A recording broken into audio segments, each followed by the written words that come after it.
Welcome back.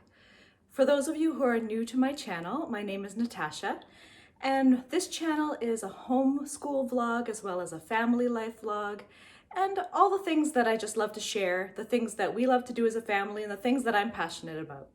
Today's video is a collaboration hosted by Abby from Rooted in Rest and Jessica from the Waldock Way.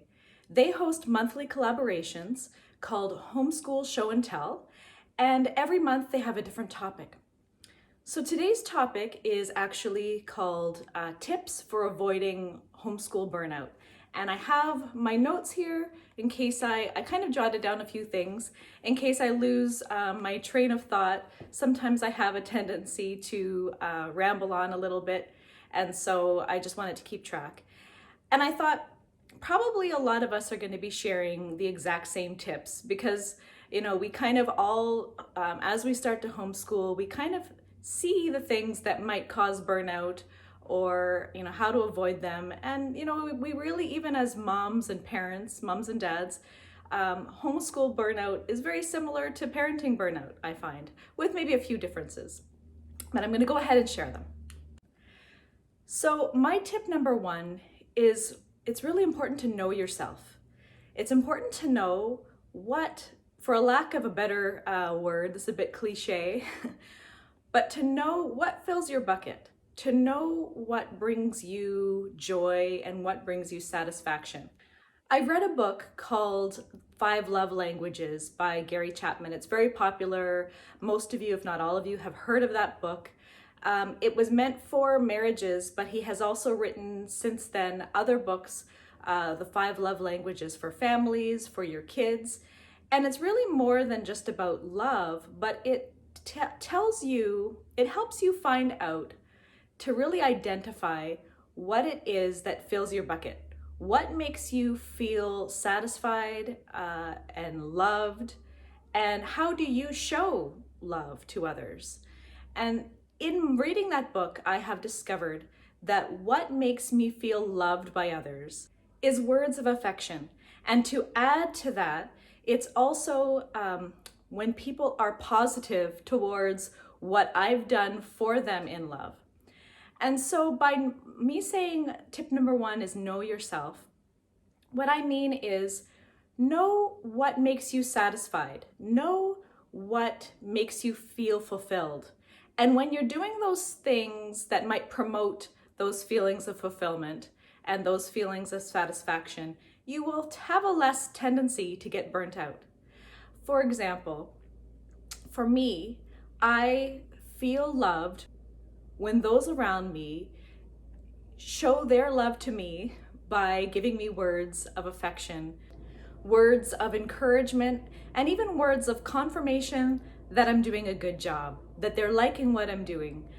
When it comes to homeschool, when the kids are telling me that they're having fun, that they love homeschool, that they love what we're doing, that encourages me. And that really, it burns in me a desire to keep going, to keep at it, to keep working at it, to keep being creative and looking for new ways to make homeschool fun and enjoyable.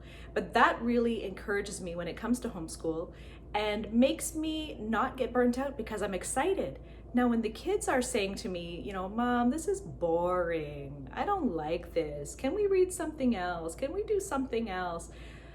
That is a sign that it's time to change it up, but that can be discouraging to me. And so, but when I listen to my kids and listen to what it is that's going to encourage them and make them excited, I then in turn try to find ways to make it exciting again for them, to make it fun for them.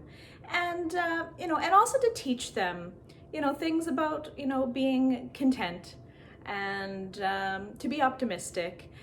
But by me knowing that I get burnt out, that I get disappointed, that I feel less loved by, you know, not getting that feedback, that positive feedback, by the words of encouragement, by the words of affection, then I know that, not that I need to earn those things, but I know that about myself.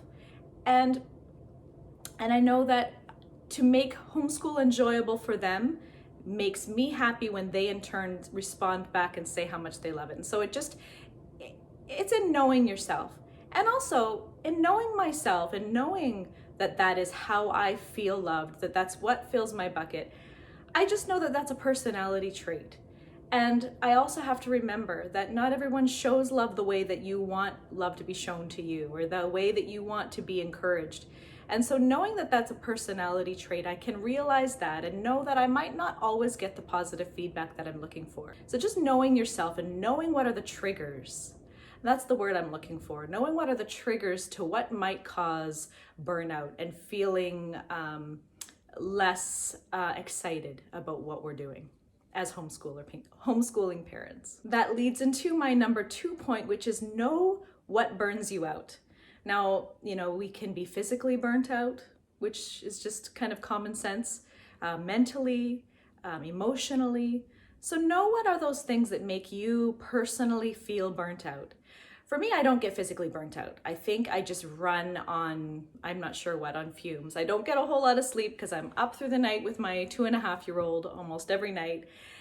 And I'm up early in the morning, and I'm naturally a night hawk. I like staying up late. And so I don't physically get a lot of rest. I am very energetic. And so physical aspects don't burn me out, but mentally, I can feel mentally drained. And so oftentimes I know that I sometimes just need some quiet time, some quiet space to rejuvenate and mentally, get mental rest. And so knowing what are your triggers, knowing what burns you out, and trying to prevent them and avoid them, if you can. So if it's physical burnout, make sure you get a lot of rest. Make sure that you're physically keeping up with, healthy nutrition and exercise and all those kinds of things. And mentally, you need to give yourself, everyone needs a mental break. So knowing what might burn you out, kind of keeps your eyes open to how you can avoid it, as well as how you can prevent it and how you can fix it. Number 3, this is the most important thing, I think, to preventing burnout, specifically with homeschool, is plan, plan, and plan. You can't plan enough. I know that I've joined several homeschooling groups, particularly on Facebook, and a lot of things that people kind of like to throw around out there is that they just like to wing it. They like to get up in the morning and they like to just say that it's all, child-led learning. Oh, just let them learn, let them go out and explore. And you know what? That all sounds great and wonderful, but if there's no planning behind that child-led learning or behind that being spontaneous, it actually does fall apart. And so I don't know, maybe not all of you are like me, but I think for the most part, there does need to be some plan behind that and a little bit of organization behind that spontaneity and behind the child-led learning. You need to have maybe some goals in mind, a few, goals to reach. And you need to obviously have maybe some form of curriculum. So planning is important, and planning ahead is important. Now, what I like to do is every Sunday in the afternoon, after we've had lunch, when the kids are playing, when my husband's having his nap, I like to sit down for a little while and just plan my next 2 weeks in advance. I plan 2 weeks ahead, and I had actually started planning even 4 weeks ahead. And every day after homeschool is done, when we say, okay, that's it, homeschool's done, the kids go running upstairs, I stay behind at the desk. I go over my reverse planner, I fill it in for the day, and I kind of look at what have we accomplished today? What am I want to accomplish tomorrow? And what are the activities on the plate for this week or for tomorrow or for the next few days? Do I have everything that I need to accomplish those tasks and those activities? And, how did the day go? I reflect on how did today go? Could I have done a little more? Could I have done a little less? And what did we not finish today? Could we put over for the next day? And so that kind of planning and just kind of wrapping your mind around it. You may want to write it down like I do. I write everything down. I also type it. I have it all on my computer and I also have it on paper. That's my type A personality. But planning is very important. Planning ahead also gives you a sense of control, a sense of feeling like you have a goal in mind and a goal in place. And it's also really important for the kids. As much as kids, you want to give them the ability to lead in their learning and have that sense of control, kids actually want to be led. They really want to have someone to look to who's in charge, someone who knows what they're doing, someone who has a sense of organization and can lead them and teach them in that way. So it's not, I don't think, when people like to say that they're just winging it, I hear that quite a bit, or just letting their kids lead and let's see where it goes. It doesn't give the kids a sense of security. It doesn't give them a sense of order. And they really do need that when they're growing up. They really do need to have that sense of security and order, and having someone in charge who knows what they're doing. We may not always know what we're doing, but we do have to lead them like we know what they're doing, what we're doing. So that is my third point, to plan, plan, and plan. My fourth tip isn't related to planning, and that is don't set high expectations for yourself and for your kids. We see so many other homeschoolers out there. We read their blogs, we see their vlogs, we see their postings on Facebook and Instagram, and we feel that that's the goal to achieve. You are the one that knows yourself and your kids and your homeschool, and you know what works for you and what doesn't work for you. It's not important that other people think that we're doing the right thing or the best thing. We should not homeschool according to other people's expectations or other people's goals, but set our own, and don't set them too high.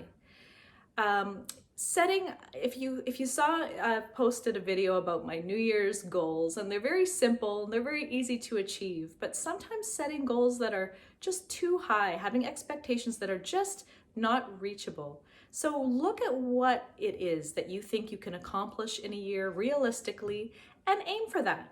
And if you don't reach it, it's okay.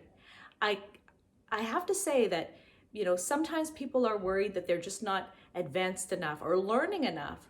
But if they've learned something in this past year, then you've done something. They don't have to master everything. They might only master one subject and the rest are all meh. That's okay. You set the goals, but just don't set them beyond what you know that you and your family can achieve. And be flexible.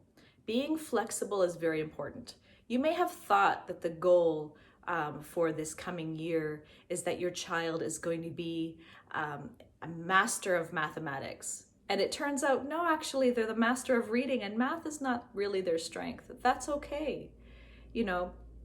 So be flexible. Be flexible in your style. Be flexible in your goals. Be flexible in your schedule. Be flexible day to day. I think that's where it's okay to really wing it. If we're having kind of a rough day and we're really not going anywhere, getting upset, pushing, trying to push through, sometimes you just need to stop and say, okay, we're taking the day off. We're going to restart tomorrow, and that is okay. I don't think that every day should be that way, because then sometimes you give that expectation to your children, that it's okay to give up. It's okay to say, hey, we're having a bad day, let's quit. Because you can't do that when we have a job, can we? We might have to go to our work even if we're having a bad day or not, right? We do have to, not we might have to. So we have to teach our children that sometimes you have to persevere. That's one of the characteristics that we've been learning about this year, is persevering. Persevere, push through, and the next day will be a better day. So sometimes is it okay to say, let's throw in the towel today? It is okay to do that once in a while. But I think for the better part is to keep pushing through and persevere and be flexible. As parents, we need to be flexible. We need to show that we can be flexible and we can listen to our kids, listen to the needs of our entire families, and be flexible. That's tip number 4. Tip number 5 is really about setting the right priority for your homeschool. When I first started researching homeschool, my priority was, I'm going to turn my kid into a genius. That was my priority. until I realized that the real priority of homeschool is building relationships with your children. I did very well in school growing up. I was a straight A student. I went to university. I've nearly completed my master's degree. And, I can say that I am an intelligent person. But can I remember anything that I learned at all in high school or even in university? I remember one time I wrote a paper. It was a really long paper. It might have been a 20-page paper about Adolf Hitler in a history course. It was one of my minors in university. And I can't remember a single fact that I wrote about his whole entire life, his life story. I don't remember it. So what we teach our children on a day-to-day basis, if they forget it by this summer or next year, that's okay. Overall, are they learning? Are they learning how to read well? Are they learning basic math? Are they learning how to communicate in a way that helps them do well in life? And when we do get to a point where we do find a career that we're really interested in, that is the area that we master. That is the area that we really master and know well and continue learning as an adult. So if we can teach them how to have good characters, how to be strong, how to persevere, all of those things, it's really more about their heart and their personhood and less about what the facts that we're teaching them. So if they're not able to remember by this summer what we've taught them, that's okay. So setting our right priority, and that is about our relationship with our kids and teaching them how to be better human beings, I think that is the goal to really have and the priority that we should focus on in our homeschools. And the last tip I have for you today, which is just common sense and we all know, but it's to make time for yourself. Now, making time for yourself might look like completely different things in your home. I have a 2.5-year-old, and you might be able to hear her right now in the background, she keeps squeaking. That's her, if you hear the squeaking in the background. I can now leave her for little bits at a time. Her older siblings can watch her. She plays actually quite well independently now. But I don't get a whole lot of my own personal time when I have a 2.5-year-old. And really with kids at all. So for me, I make time for myself in two kind of different ways. One is I love to cook. And when I cook, I like everyone to stay out of the kitchen. I like it quiet, although we have an open concept home, so it's really not that quiet. But as long as they're not in the actual kitchen area and I'm in there cooking, I feel like I have a little bit of space, and I love to create and I love to cook in the kitchen. But secondly, I'm a night hawk. I love to stay up late at night. So the kids have a set bedtime, and when it comes time to that bedtime, good night, see you later, and now is my own personal time. And that is when I kind of get to unwind and have time to myself. Now, my husband works night shifts, and so when he's on night shifts, I actually have completely alone time, or when he's home, that's when we actually get to have some time, just the two of us. And so that is important to me. That's when I find my time. But you may find that it's when you put your kids down for a nap, or tell your kids it's quiet time, everyone go to the room, do your own thing, and I'm gonna have my own time, So you need to find time for yourself, and you need to find your own interests. I find mothers, and maybe fathers too, but particularly mothers, we get lost in our identity of being a wife and a mother. And sometimes you no longer do things that you personally love to do. So find things that you love to do. And if you don't know what they are, look around.